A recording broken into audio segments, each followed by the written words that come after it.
Are you kidding me with this story? No, this is all terribly true. There are protests erupting in Cairo. March 2nd, 1955.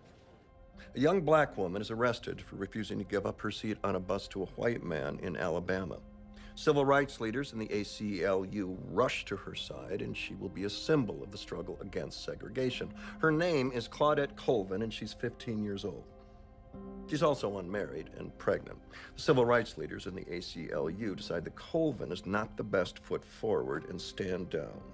8 months later, Rosa Parks happens. But during that 8 months, a brilliant and charismatic young minister gets the attention of the community and is chosen to lead the bus boycotts.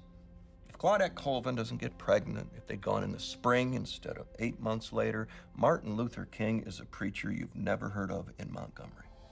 I've got a few hundred people outside the embassy, and so far it's peaceful. That's what I've got. Which embassy? Ours. What are they protesting? Is anybody getting through to Cairo?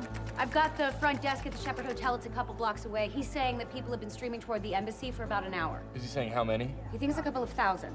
A poli-sci professor at AU in Cairo says that a Salafist leader named Wissam Abdel Waref. He's like the Glenn Beck of Egypt, and he's the president of a television station. He put out a call to protest a movie called Muhammad's Trial. Why are they at the American Embassy? Apparently it's an American movie, but we can't find it. Wait a second.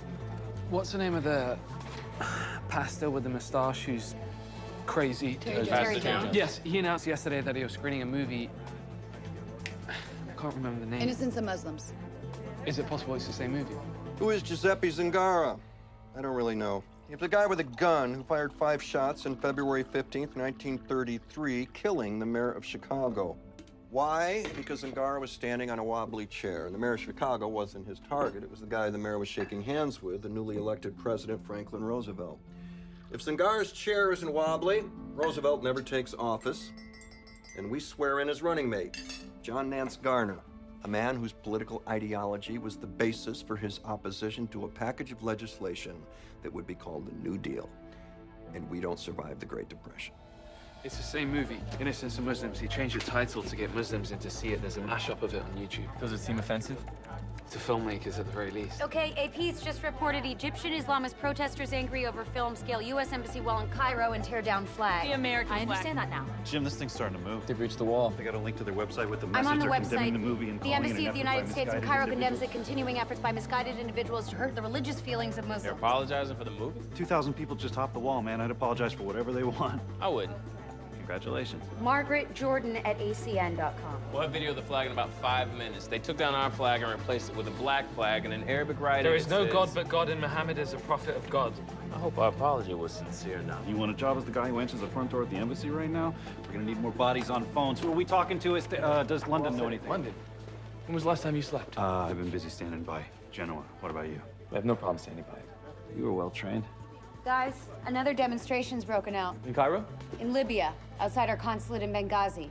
Your kitchen faucet has washers. They keep water from leaking through the joints in the fixtures, and that's what O-rings do. They're giant washers that keep pressurized hydrogen from leaking out of the SRB, the solid rocket booster that shoots the space shuttle out of the Earth's atmosphere. These O-rings have been tested and tested under every possible circumstance but one: cold. They didn't test to see if the O-rings worked when it was cold. Why would they even think to test for that? The thing's launching from South Florida. When's it going to be cold?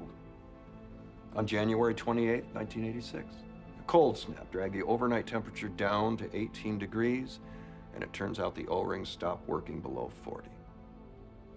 So, 73 seconds after the Challenger lifts off, it converts itself into a bomb and detonates. An American's dead. Don't know who. Staff member. Consulate staff. All this statement says is Statement one from American... Libya's Supreme Security Committee.